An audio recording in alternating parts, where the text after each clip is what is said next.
하얀 얼음판 위에 강 위에 까만 옷 입은 점 하나가 가는데 저쪽에서도 보고 이쪽에서도 뒤쪽에서도 보고 이게 숨을 데도 없어요.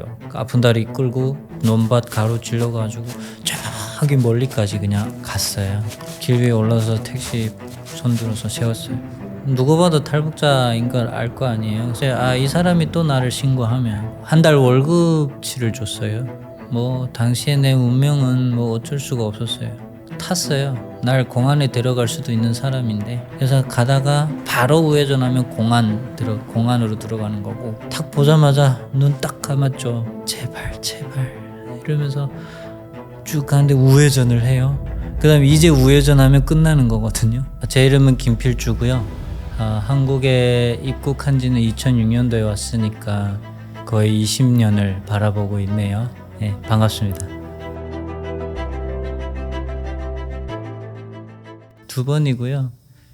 첫 번째 이제 북송 한번 당하고, 한번 중국에서 북한 외에 다른 세상을 맛보고 나니 북한이라는 곳에 다시 갔을 때 견디기 힘들었죠. 지내기가. 당시 이제 고난의 행군 후반이라고 볼 수 있고, 시대적으로 흐름으로는 북한 주민들의 삶은 고난의 행군 후유증을 앓고 있었었고, 근데 중요한 것은 앞으로도 미래가 기대를 할 수 있느냐, 좋은 방향으로 굶어 죽는 일이 없는 방향으로 기대할 수 있었느냐 했을 때는 그렇진 않았어요. 한마디로 국가가 가정으로 치게 되면 자녀들을 방치해 둔 상황이었거든요. 굶어 죽는 상황에서도 국가가 배급을 안 주네, 식량난은 점점 더 악화되네, 또 자연재해로 농사도 다 망해가고 있네, 국가에서 걷어가는 건 맞네, 희망이 없었던 거죠. 실제로 저는 제 옆에서 아사하는 아이를 봤고, 그 아이를 떠나보낸 건 일종의 지금 삶의 트라우마처럼 자리 잡고 있는데, 그런 경험을 했던 나로서는 이렇게 있다가는 나도 굶어 죽겠구나, 내가 봤던 그 아이 신세가 되지 말란 법은 없겠구나, 그런 생각이, 그런 위압감이 있었죠. 중국이 잘 산다. 그래서 상상만 했죠. 어느 정도로 잘 사는지는 모르고. 근데 이제 어머니가 한번 중국을 갔다 오게 되면, 제가 좀 후각에 좀 예민한 편인가 보더라고요. 지금 한국에서 살면서도 느끼는데, 깊은 잠에 들었다가 어머니가 집에 들어왔을 때 그 풍겨내는 향 때문에 깼었어요. 제가 지금 아직까지도 인상이 깊었던 거는 냄새였어요. 가끔 그럽니다. 내가 지금 만약에 북한의 주민들의 인권을 위해서 열의를 갖고 북한으로 다시 들어간다 해도 내가 티 안 날 자신이 있을까?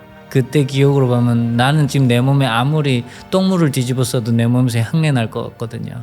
그 정도로 중국에서 엄마가 길게 있어봤자 일주일 있었을까요? 네, 그 정도 있었을 뿐인데, 샴푸를 쓰고 그 다음에 빨래 세제를 쓰고 그랬을 뿐인데 그렇게 향내가 났다라는 거거든요. 그래서 그런 걸 상상을 동원해서 중국이 이렇게 잘 사는구나. 첫 번째 탈북은 생생하죠. 일단 새아버지한테 벗어나는 것부터가 문제였었으니까. 근데 이제 두만강을 건너가려면 이제 민통선이다 보니 풀들이 다 무성해요.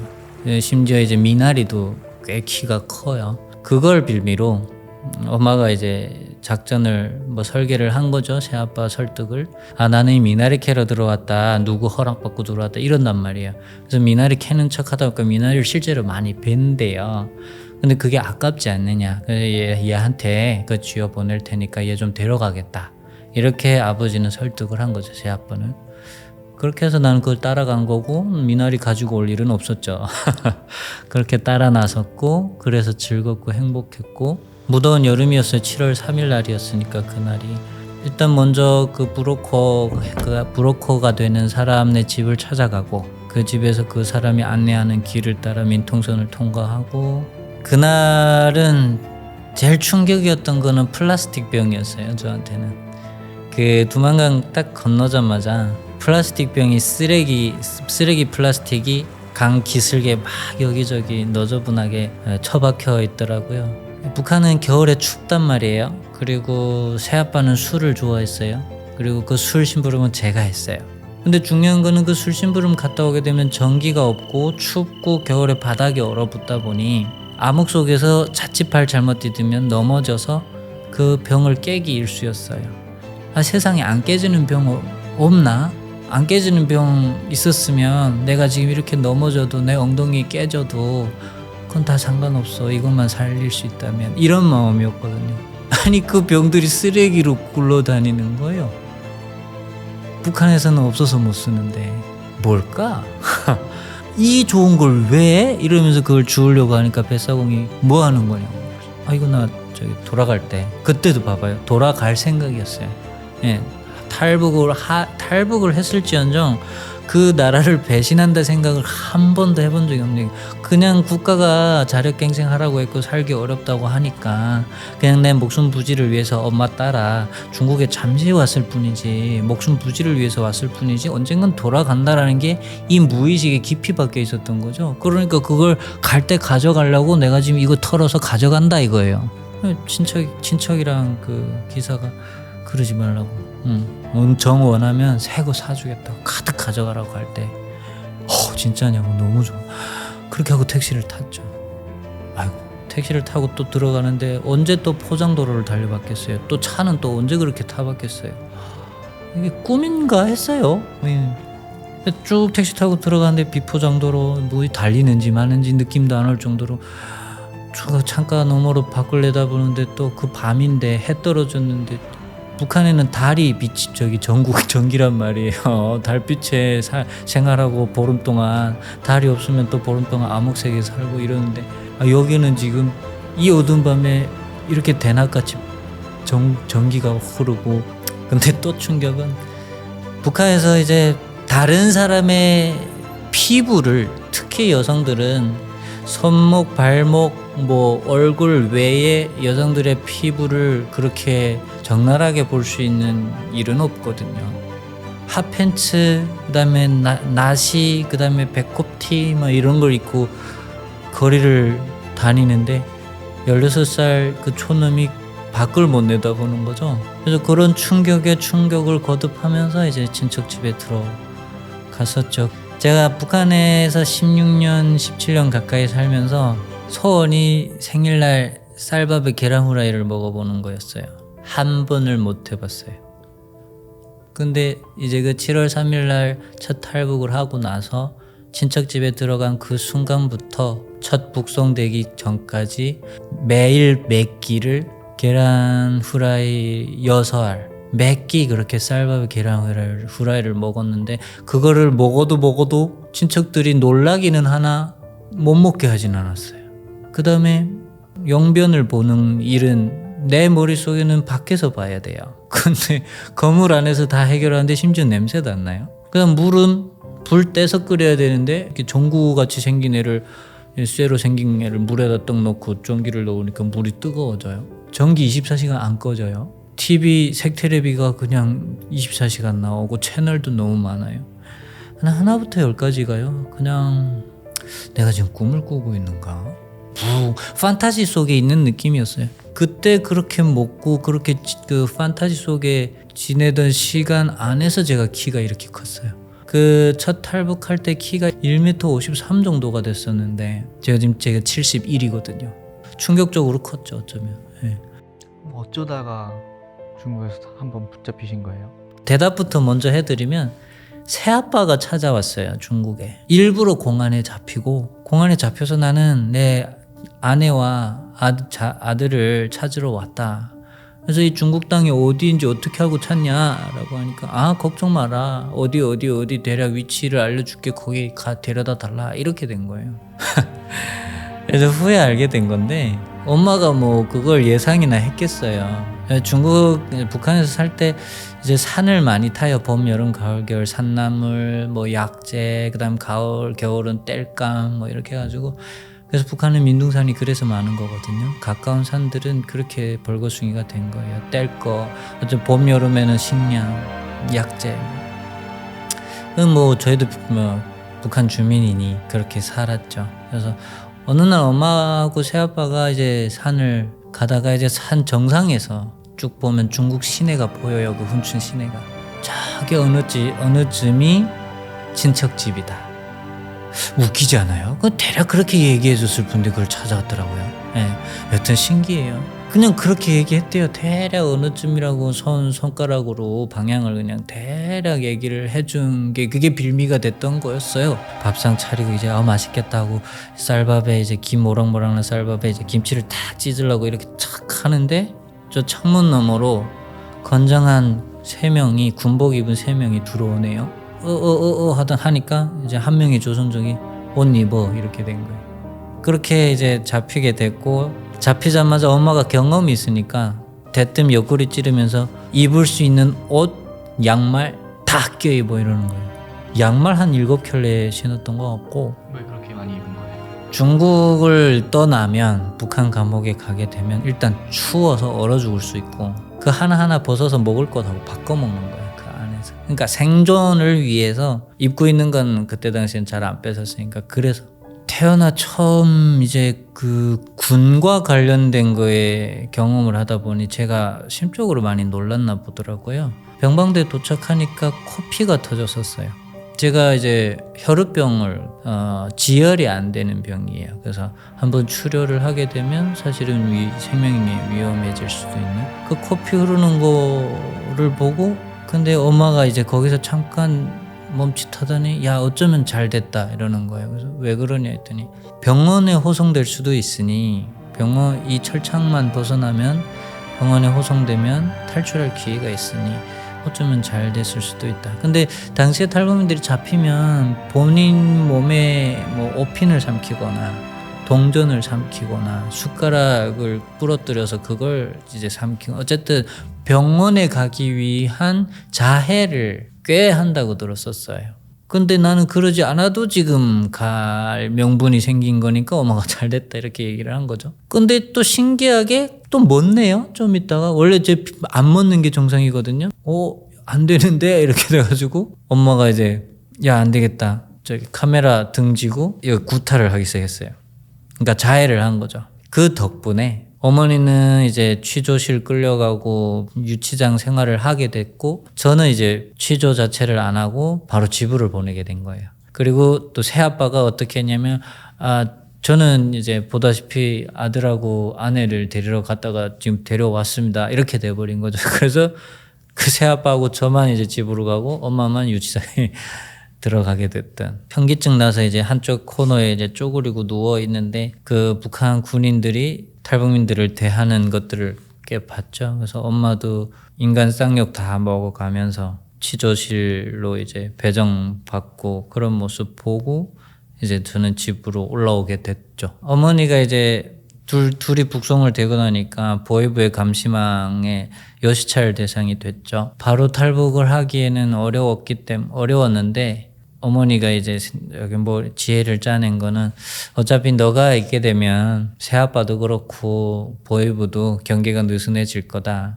엄마가 먼저 갈게. 너가 알아서 찾아오나. 엄마 먼저 빠질게. 그렇게 돼서 어머니가 유치장에서 나오고 한 2월 3월 됐던 것 같아요. 두만강이 꽝꽝 얼어가지고 탈북을 제일 많이 할 때예요.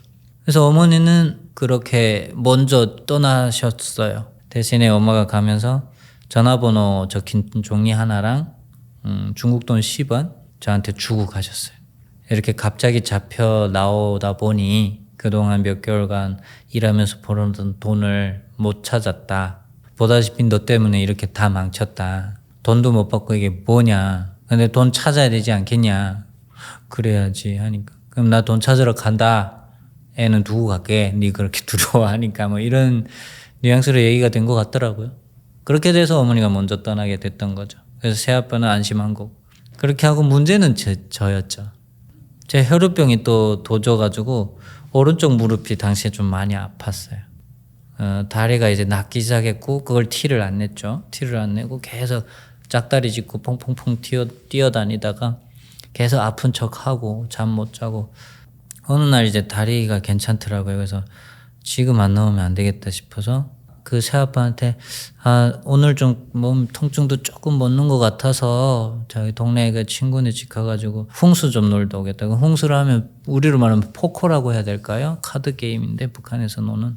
그래서 알았다고 갔다 오라고 이렇게 해가지고 그게 제가 이제 두 번째 탈북하는 순간이었죠. 강변에 도착해가지고 보니까 진짜 앞에는 녹아가고 있는 두만강이 날 기다리고 있고 뒤를 살짝 돌아보니 그냥 칠흑같이 암흑의 세계가 나를 기다리고 있고 그래서 건너고 나니까 해가 뜨기 시작했어요. 그래서 해 뜨기 전에 건너서 됐다 하고 이제 택시 타러 마을 어귀에 들어가서 택시를 기다리고 있는데 사람들한테 눈에 안 띄고 싶은데 뭐 불가피했었어요. 아니 근데 제가 먼저 말 걸었던 것 같아요. 지금 여기가 이 마을 이름이 뭐예요? 이렇게 참 순수하죠. 지금 생각해도 바보 같아요. 여튼 그래 물었더니 그 사람이 어디 마을이라고 얘기를 해줘요. 그렇구나. 이렇게 하고 이제 택시 들어오길래 택시를 탔죠. 이게 앉았는데 택시기사가 마을을 돌아요. 그래서 앉았더니 계속 도는 거예요. 그래서 사람들이 이렇게 타요. 그래서 총 4명이 타는 거예요. 이게 뭔가 안 좋다 이러면서 가는데 여기 제 옆에 오른쪽에 앉았던 그 사람이 아저씨가 출근이 늦어가지고 야 지금 생각해도 딱 감지를 했어야 되는데 갑자기 아까 내가 물어봤던 사람이에요. 아저씨 출근해야 돼가지고 그 아저씨 출근하고 니 가 이렇게 된 거예요. 그래서 알았다고 했죠. 뭐 쌀쌀 해가지고 차가 가요. 그래서 이제 드디어 시내로 들어가는구나. 좀 있으면 엄마 만나겠구나 이러고 쭉 가는데 차가 서요. 엄마랑 북송 당할 때 들렸었던 그 비슷한 건물에 군복을 입은 사람이 앞에 보초병이 서 있는 거예요. 이 사람이 내리더니 안내해 가가지고 뭐 얘기를 하더니 쑥 사라져요. 그리고 보초병이 터벅터벅 오더니 나보고 내리래요. 그때 알았어요. 나 신고당했구나. 넘어온 지 지금 5분 10분도 안 돼서 진짜 허무했어요. 중간에 조선족이었는데 니 어떻게 돼서 왔냐 해가지고 일종의 조사를 한 거죠. 그래서 다 얘기를 하고 나니까 너는 이제 북송될 거다. 다시 오지 마라. 너무 억울했어요. 어렵게 새아빠를 따돌리고 또 브로커한테 사정해서 온 길인데 이게 10분 만에 돌아가야 될 상황이 돼가지고 내가 지금 혈우병이 있어가지고 그리고 작년에 북송됐었어가지고 이제 가게 되면 2번째다. 2번째게 되면 북한에서 이 죄를 조금 무겁게 본다. 그럼 중국도 마찬가지 아니냐. 근데 다만 내 발로 갔을 때는 조금 다르다. 죄 감량이 되고. 근데 내가 지금 혈우병이 있다 보니 이대로 북송되게 되면 취조가 중에 구타를 당하거나 뭐 이렇게 되게 되면 출혈해가지고 죽을 수 있다. 내 발로 갈 수 있게 도와줄 수는 없겠나. 그래서 나 살고 싶으니까 좀 살려달라. 기다려봐라 하더니 뭐 여기저기 전화를 한번 돌리더니 그러면서 좀 회의를 하더라고요. 본인들이 회의한 결과 널 오던 길로 돌려보내주기로 했다 이러는 거예요. 그렇게 하고 이제 오던 길로 배웅을 해준다고 해서 집부차 다시 타고 지금 그 오던 그 마을로 가는데 위치가 어디네요. 근데 솔직히 뭐 PD님 같아도 돌아가겠어요? 아니죠. 그리고 지금 생각해보지만 그 사람들도 내가 돌아갈 거라고 믿었을까요? 나는 안 믿었다고 봐요. 그래서 그분들이 고마워요. 도와주신 거죠. 명분은 확실하잖아요. 그들은 보냈다. 여튼 그래서 가는데 1km 지점을 랜덤으로 찍었어요. 그냥 길 옆에 차 세우고 내려보내더라고요. 지들은 이제 거기 뒤에 서서 지켜보고 있고. 하얀 얼음판 위에 강 위에 까만 옷 입은 점 하나가 가는데 저쪽에서도 보고 이쪽에서도 뒤쪽에서도 보고 그 하얀 얼음판 위에 검은 점 하나 움직이는 게 그게 그냥 사람인데 그게 나 하나인데 이게 숨을 데도 없어요. 거의 무슨 위성에서 내려다 보듯한데 근데 그때 사람이 간절해지니까 전혀 이런 뭐 미신이나 이런 걸 모르는 애가 아빠가 돌아가셨거든요. 하늘에다 대고 그랬어요. 속으로. 아버지가 살아생전에 나한테 잘해준 거 없고 아빠 구실 역할 제대로 못했는데 나 지금 위기에 처한 이 순간 이거 도와줄 수는 없겠나. 좀 도와달라. 나 지금 위기에 처했다. 진퇴양난이다.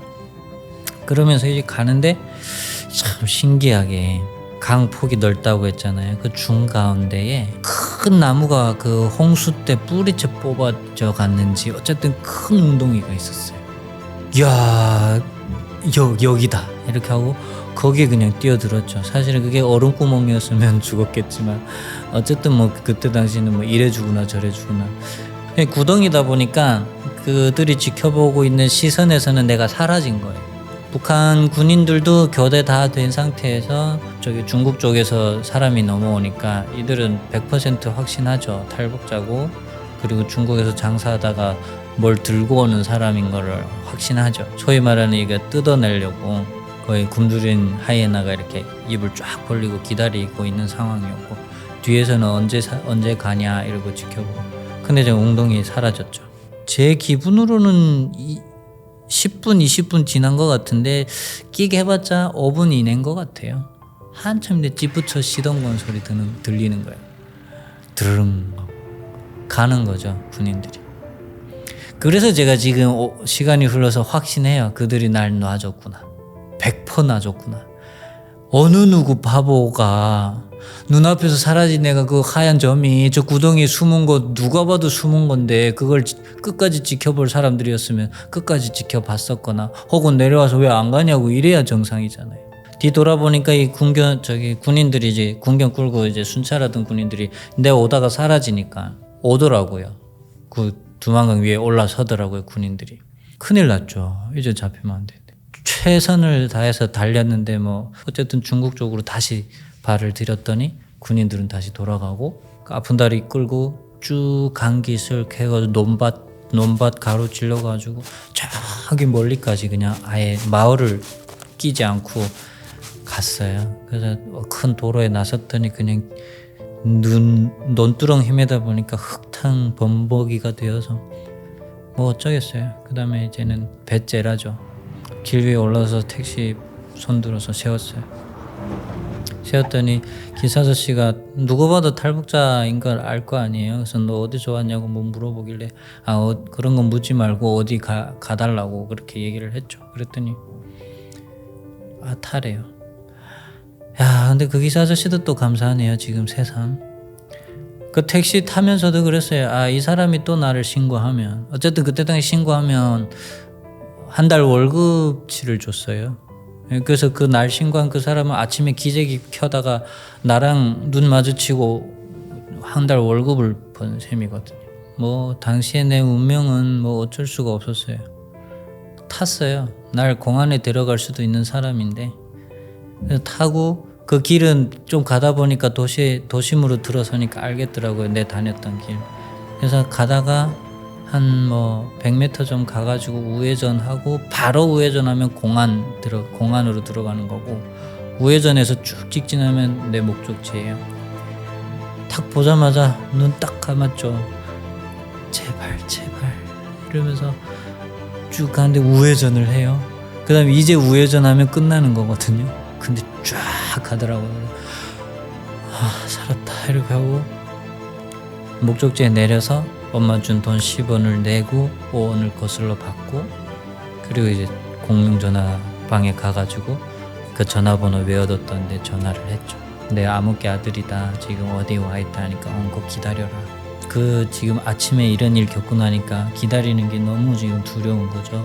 불안하고 겨울 늦겨울인데 눈이 아닌 우박이 내렸었어요. 비랑 섞여서 모든 사람들이 우비를 입고 다니고 우산을 쓰고 다녔었어요. 저는 이제 없으니까 이제 공용 전화 안에 방에 들어가가지고 이제 창문 바라보면서 기다리고 있었죠. 제 데리러 올 사람을. 그래서 택시가 한 대 쭉 지나가더니 그 앞에서 딱 서요. 나 데려온 사람인가 싶어가지고 막 목이 빠져라 내다보고 있는데 사람 내려가지고 쑥 사라지는 거예요. 그래도 혹시나 해가지고 문 열고 능 나가서 그 사라지는 사람 보고 택시 쑥 지나가고 돌아서 다시 들어오려고 하는데 이 차 건너편으로 저기 한 사람이 자전거 타고 지나가는데 그 뒷모습이 너무 익숙한 거예요. 누가 봐도 엄마예요. 그래서 설마 하고 혹시나 하고 엄마 이랬거든요. 그런데 자전거 타고 오던 사람이 자전거 세우고 내리네요. 우비 모자 벗는데 엄마인 거예요. 야, 그렇게 엄마랑 상봉을 했어요. 그래서 그게 이제 최종 마지막 탈북의 과정이었고 그렇게 해서 이제 그 이후로 중국에서 한 4년을 체류하게 되죠. 지금 와서 생각해 보시면 그럼 가장 감사한 분은 누가 있나요? 그분이죠. 그러니까 조사를 했던 조선족 군관. 그 사람이 제 제안들을 수렴해주지 않고 수용해주지 않고 고려해주지 않았더라면. 그래서 탈북민들한테도 가끔 이렇게 얘기를 해요. 나 그때 그렇게 풀려났었다면 말이 안 된대요. 탈북민들도 인정 못해요. 네, 그 정도로 희한한 일이었죠. 그분은 그 자기 동료들을 어떻게 설득을 했을까요? 그냥 내 상상이고 추리예요. 돌려보냈다, 지켜봤다, 그러면 되는 거 아니겠니? 좀 도와주자, 뭐 이렇게 했을 것 같아요. 왜냐하면 그 군인들이 그러니까 들어올 때는 뭔가 심각한 표정으로 다 들어와서 쟤냐 뭐 이러면서 들어오더니 나갈 때는 잘 가라고 했거든요. 나보고 웃으면서. 그 남자의 얼굴 아직 생각나시나요? 그게 너무 안타까워요. 기억이 안 나요. 예, 울기 바빴고 얘기할 때 그냥 죄진 놈처럼 그냥 땅만 보고 얘기를 했었어가지고 지금 제일 후회스러워요. 예, 얼굴 좀 많이 잘 받을 걸. 그래서 복 많이 받으시기를 그냥 늘 생각날 때마다 기원하고 있어요. 예, 그분이 제일 감사하죠. 예, 그리고 그분의 뜻에 따라준 그 다른 군관들 뜻 고맙긴 한데 그들은 전혀 기억이 안 나고